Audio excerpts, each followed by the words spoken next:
Hello मेरे प्यारे बच्चों, क्या हाल चाल। आई होप आप सब बढ़िया होंगे। मेरे प्यारे बच्चों, लगातार सामाजिक विज्ञान के बहुविकल्पीय प्रश्नों का हम अध्ययन कर रहे हैं। सामाजिक विज्ञान में भाग इतिहास के हमने सभी चैप्टर के बहुविकल्पीय प्रश्न पढ़ लिए, भूगोल के भी पढ़ लिए। और बेटा अब हमने जो शुरू किया है वो है हमारा नागरिक शास्त्र। उसमें कल हमने पहले चैप्टर के कर लिए थे बेटा। इससे पिछली वीडियो में हमने पहले चैप्टर के सभी बहुविकल्पीय प्रश्नों का अध्ययन किया था। आज है नागरिक शास्त्र में चैप्टर नंबर 2, संघवाद। नागरिक शास्त्र का बेटा इससे पहली वीडियो में पहले वाले चैप्टर के बहुविकल्पीय प्रश्न करा दिए गए हैं, और ये है नागरिक शास्त्र का चैप्टर नंबर 2, संघवाद के महत्वपूर्ण प्रश्न। जैसा कि आप सभी जानते ही हैं, मैं प्रत्येक वीडियो में आपको बताता हूं कि बोर्ड एग्जाम में आपके 20 प्रश्न आएंगे बेटा, और 20 टिक लगाने को आएंगे, जिसके जवाब आपको OMR सीट पर देना होंगे। तो थोड़ा मेहनत से पढ़िए जिससे कोई भी प्रश्न छूट ना जाए। ठीक है बेटा, आज की वीडियो में हम सीखेंगे नागरिक शास्त्र के चैप्टर नंबर 2 के प्रश्न। चलिए शुरू करते हैं।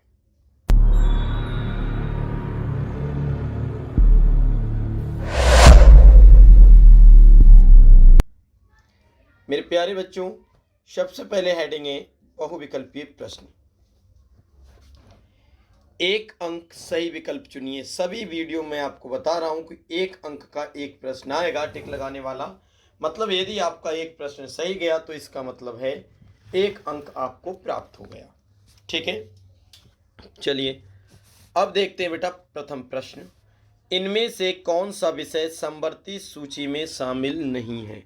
इनमें से कौन सा विषय समवर्ती सूची में शामिल नहीं है? बेटा इस चैप्टर के बहुत ही मोस्ट इंपोर्टेंट प्रश्न है, प्रत्येक वर्ष आए हुए हैं बेटा, ये बात याद रखना।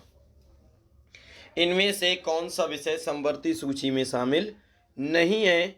और ये बेटा 2022 में आया हुआ प्रश्न है। कौन सा नहीं है? ऑप्शन देखें, विदेशी मामले, शिक्षा, वन, उत्तराधिकार। विदेशी मामले, शिक्षा, वन, उत्तराधिकार। तो बेटा इसका सही जवाब ऑप्शन नंबर का है, विदेशी मामले समवर्ती सूची में शामिल नहीं है। याद रखना, इस पार्ट से अवश्य आएगा प्रश्न, और बल्कि प्रत्येक वीडियो से आएगा, ये बात याद रखना बेटा। ठीक है, चलिए अब देखते हैं दूसरा प्रश्न। दूसरा प्रश्न है मेरे प्यारे बच्चों, ऐसे विषय जो किसी सूची में शामिल नहीं है। ऐसे विषय जो किसी सूची में शामिल नहीं है, वे किसके अधिकार क्षेत्र में चले जाते हैं? ऐसे विषय जो किसी सूची में शामिल नहीं है, वे किसके अधिकार क्षेत्र में चले जाते हैं? ऑप्शन है बेटा, समवर्ती सूची, राज्य सूची, संघ सूची, या इनमें से कोई नहीं। बताओ बेटा। तो आपको हम बता दें, वो चले जाते हैं बेटा संघ सूची में। ऐसे विषय जो किसी सूची में शामिल नहीं है, वे किसके अधिकार क्षेत्र में चले जाते हैं? तो वो चले जाते हैं बेटा संघ सूची में। ठीक है, अगला देखते हैं। प्रश्न संख्या 3 है, संविधान में स्पष्ट रूप से केंद्र और राज्य सरकारों के बीच विधायी अधिकारों को कितने हिस्सों में बांटा गया है? संविधान में स्पष्ट रूप से केंद्र और राज्य सरकारों के बीच विधायी अधिकारों को कितने हिस्सों में बांटा गया है? ऑप्शन है बेटा 2, 3, 4, 5। बताओ क्या ऑप्शन है बेटा इसका सही?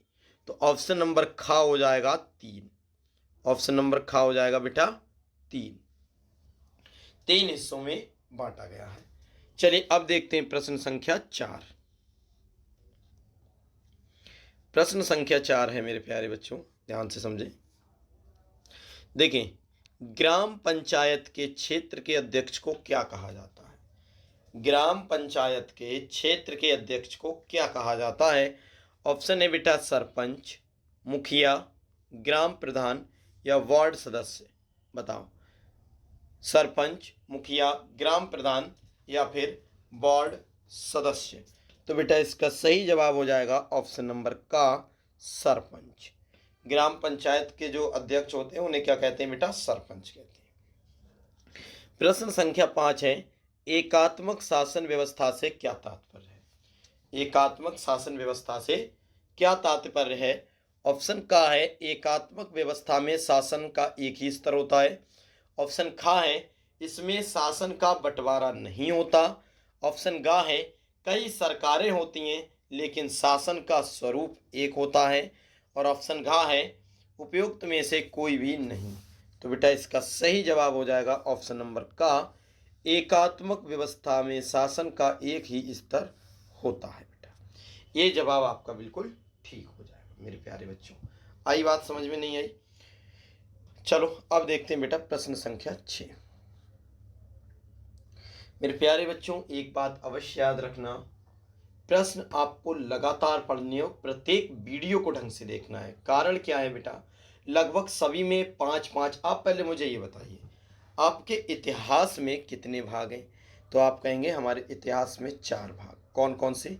इतिहास सॉरी आपके सामाजिक विज्ञान बेटा कितने भाग हैं? तो आप कहेंगे 4। अब कौन कौन से मैं ये भी बता दूं, जैसे बेटा इतिहास, भूगोल, नागरिक शास्त्र, अर्थशास्त्र।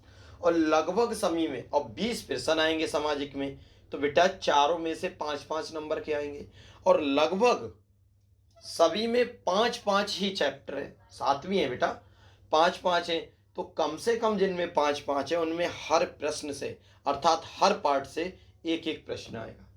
और जब हर पार्ट से एक एक प्रत्येक पार्ट से एक एक प्रश्न आएगा तो बेटा प्रत्येक चैप्टर की मैंने अलग वीडियो बनाई है। इसका मतलब है हर चैप्टर अर्थात हर वीडियो से एक एक प्रश्न आएगा। तो बेटा कोई सी भूलना नहीं है, ध्यान से पढ़ना है। 2-2 3-3 बार वीडियो देखो, अपने आप याद हो जाएगा अगर ना लिखना चाहते हो तो। और बेटा वीडियो को लाइक जरूर कर दिया करो, ठीक है?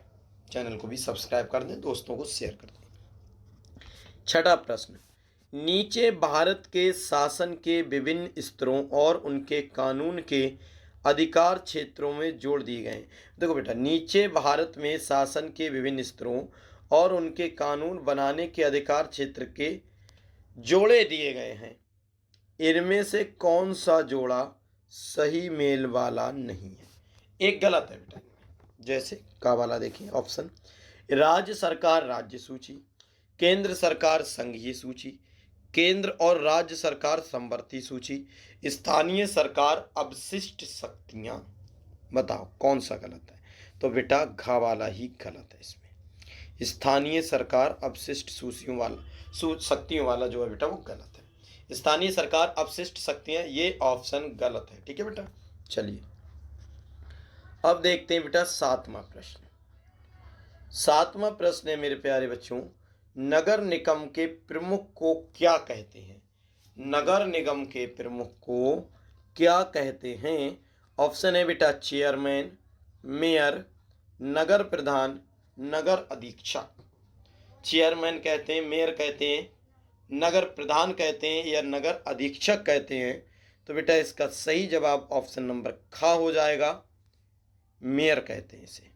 क्या कहते हैं बेटा? मेयर कहते हैं। किसे मेयर कहते हैं? नगर निगम के प्रमुख को क्या कहते हैं? तो बेटा इसे कहते हैं मेयर, ठीक है। प्रश्न संख्या 8 है, निम्नलिखित में से कौन सा शासन का अंग नहीं है? निम्नलिखित में से कौन सा शासन का अंग नहीं है? ऑप्शन है बेटा कार्यपालिका, नगरपालिका, न्यायपालिका या विधायिका। कार्यपालिका, नगरपालिका, न्यायपालिका या विधायिका शासन का अंग नहीं है बेटा। 2021 में आया हुआ प्रश्न है, ध्यान रखें। तो इसका सही जवाब हो जाएगा 8वें प्रश्न का ऑप्शन नंबर ग, न्यायपालिका शासन का अंग नहीं है, ठीक है मेरे प्यारे बच्चों। चलिए अब बढ़ते हैं प्रश्न संख्या 9 की तरफ। प्रश्न संख्या 9 है, निम्नलिखित में से कौन सा एक संघीय राज्य नहीं है? निम्नलिखित में से कौन सा एक संघीय राज्य नहीं है? 2021 में आया हुआ बेटा प्रश्न है 2021 में। ऑप्शन है मणिपुर, त्रिपुरा, हिमाचल प्रदेश, जम्मू कश्मीर। मणिपुर, त्रिपुरा, हिमाचल प्रदेश, जम्मू कश्मीर कौन सा राज्य संघीय राज्य नहीं है बेटा? तो इसका सही जवाब ऑप्शन नंबर घ हो जाएगा, जम्मू कश्मीर बेटा संघीय राज्य नहीं है। चलिए अब देखते हैं बेटा प्रश्न संख्या 10, और आप देख सकते हैं ये 2 वर्ष आया है 2021 और 2022। बेटा मोस्ट इंपोर्टेंट प्रश्न है क्या? निम्नलिखित में से कौन सा राज्य भारत का संघीय राज्य नहीं है? निम्नलिखित में से कौन सा राज्य भारत का संघीय राज्य नहीं है? ऑप्शन है बेटा उत्तर प्रदेश, महाराष्ट्र, पंजाब और दिल्ली। ठीक है बेटा, तो ऑप्शन इसके हैं, तो सही जवाब होगा आपका ऑप्शन नंबर घ, दिल्ली जो है बेटा वो संघीय राज्य नहीं है। चलिए अब बढ़ते हैं प्रश्न संख्या 11, जो कि सबसे मोस्ट इंपॉर्टेंट प्रश्न है बेटा। 11वां आप देख सकते हैं 2020 और 2023 में आया हुआ है बेटा। क्या है? भारत में कुल कितने संघीय राज्य हैं? भारत में कुल कितने संघीय राज्य हैं? और ऑप्शन है मेरे प्यारे बच्चों 27, 28, 29 और 30। तो इसका सही जवाब ऑप्शन नंबर ख हो जाएगा बेटा 28। संघीय राज्य आ जाए बेटा तो आपको 28 ही लगाना है। कितने लगाना है? 28। चलिए अब देखते हैं बेटा प्रश्न संख्या 12। कौन सा प्रश्न देखते हैं बेटा? 12वें नंबर का प्रश्न। 12वें नंबर का प्रश्न क्या है मेरे प्यारे बच्चों? ध्यान से समझेंगे, अच्छे समझ में आएगा। प्रश्न नंबर 12 है, संविधान की 8वीं अनुसूची में कितनी भाषाओं को मान्यता दी गई है? बहुत मोस्ट इंपोर्टेंट प्रश्न बेटा। संविधान की 8वीं अनुसूची में कितनी भाषाओं को मान्यता दी है? आप इस प्रश्न को देख सकते हैं बेटा, बहुत मोस्ट इंपोर्टेंट है। ऑप्शन है 20, 21, 22, 23। और भविष्य में कई प्रकार के एग्जाम में आपको ये प्रश्न देखने को मिलेगा।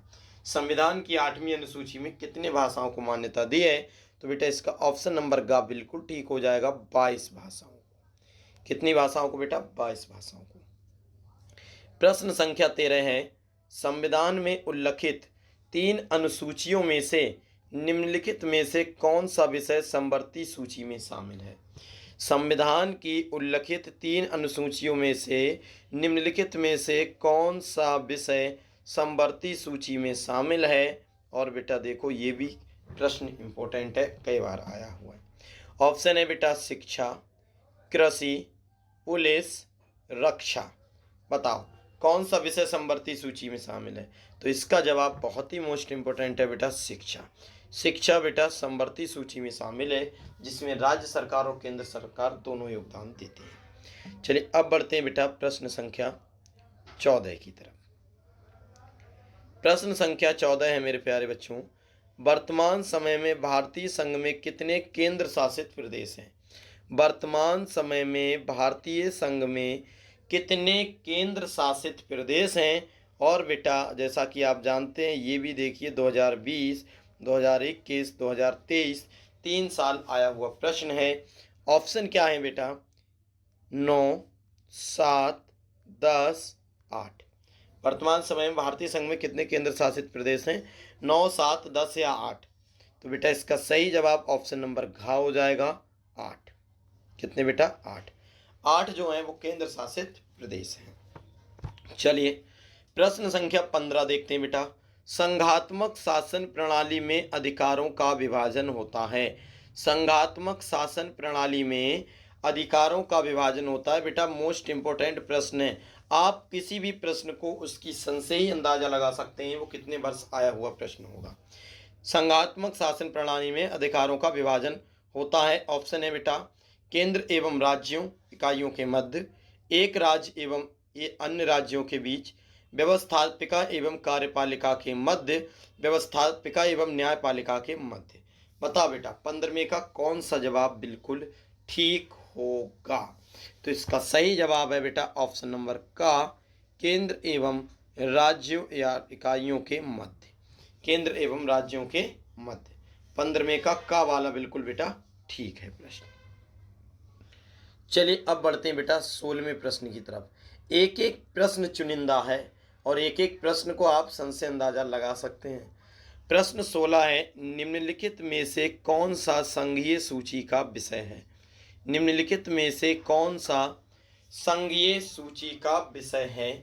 और बेटा आप ये देख सकते हैं ये प्रश्न कितने वर्ष आया हुआ है, 2022 में भी 2023 में भी, है ना। ऑप्शन है बेटा रक्षा, कृषि, व्यापार, शिक्षा।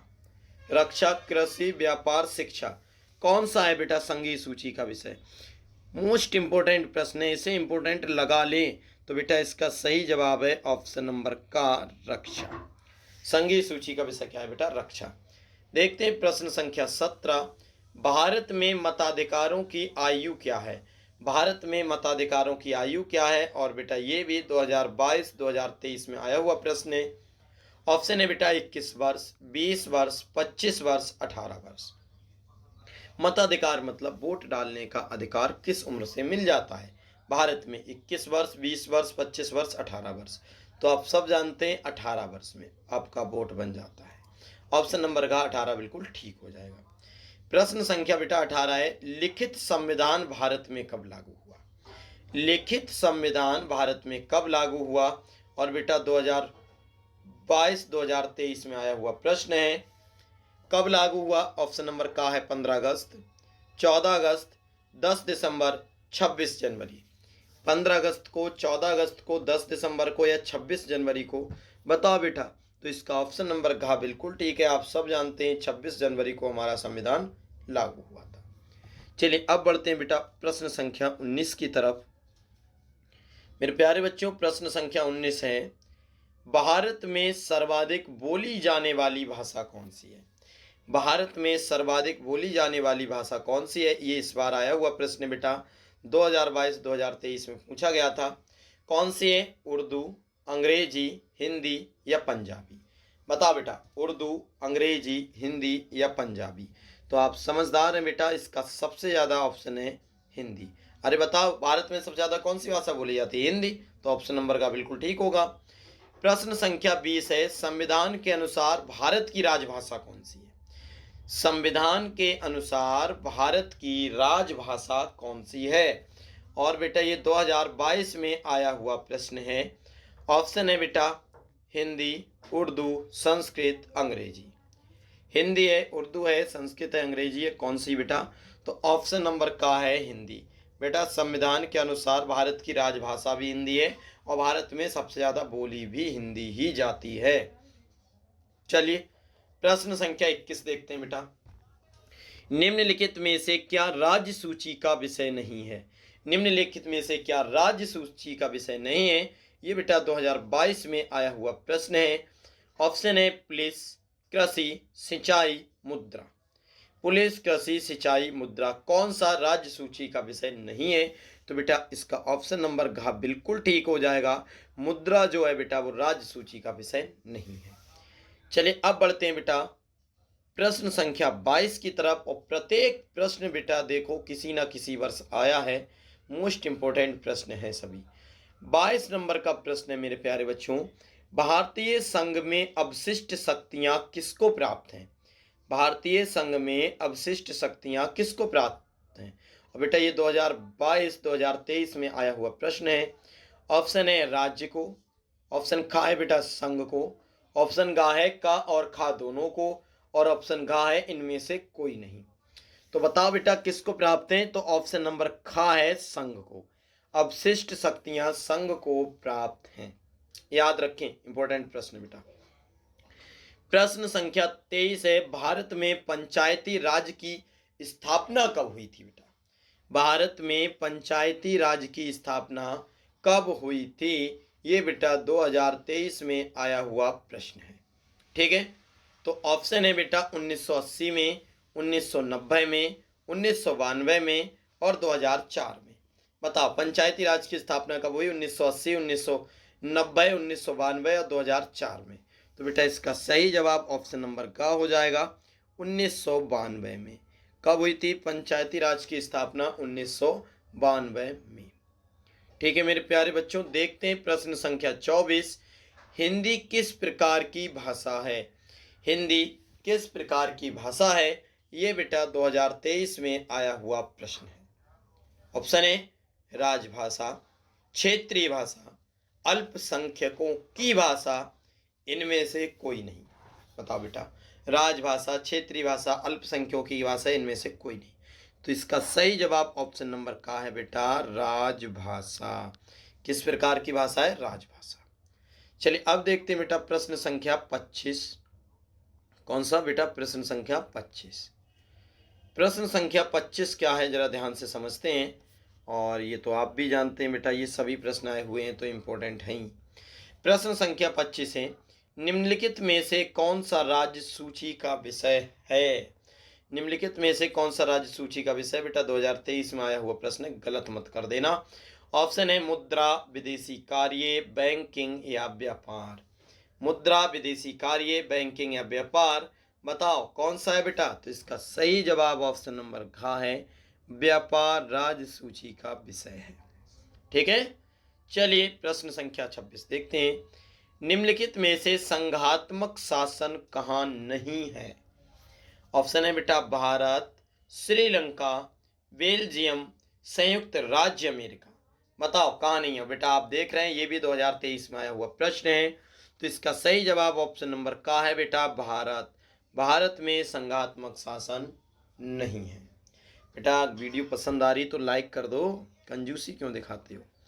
चलिए अब बढ़ते हैं प्रश्न संख्या मेरे प्यारे बच्चों 26 की तरफ। प्रश्न संख्या 26 है, निम्नलिखित में से कौन सी संघात्मक शासन की विशेषता नहीं है? निम्नलिखित में से कौन सी संघात्मक शासन की व्यवस्था नहीं है? आप देख सकते हैं 2023 में आया हुआ प्रश्न है। ऑप्शन है मेरे प्यारे बच्चों, शक्तियों का वितरण, शक्तियों का केंद्रीकरण, सर्वोच्च न्यायपालिका, कठोर संविधान। बताओ संघात्मक शासन की व्यवस्था कौन सी नहीं है? शक्तियों का वितरण, शक्तियों का विकेंद्रीकरण, सर्वोच्च न्यायपालिका या कठोर संविधान। तो बेटा इसका सही जवाब ऑप्शन नंबर ग है, सर्वोच्च न्यायपालिका। ये बेटा संघात्मक शासन की व्यवस्था नहीं है। समझ में आया नहीं आया बेटा? तो 27 का ऑप्शन नंबर क्या हो जाएगा बेटा? ग हो जाएगा। ठीक है, तो मेरे प्यारे बच्चों यही थे हमारे 27 प्रश्न जो आप सभी ने अच्छी तरह से इनका अध्ययन किया था। आई होप आपको ये वीडियो अच्छी लगी होगी। और बेटा अगर वीडियो अच्छी लगा करे तो कम से कम लाइक तो कर ही दिया करो, समझे? लाइक कर दो, कमेंट्स करके बता दिया करो, थोड़ा मोटिवेट होते हैं, अच्छा लगता है बेटा। और अपने दोस्तों को, रिश्तेदारों को, जिसको भी चाहे आप शेयर कर सकते हैं, जिससे सभी का भला हो। ठीक है बेटा, चलिए वीडियो देखने के लिए बहुत बहुत धन्यवाद। मिलते हैं किसी नेक्स्ट वीडियो में, तब तक के लिए जय हिंद, जय भारत।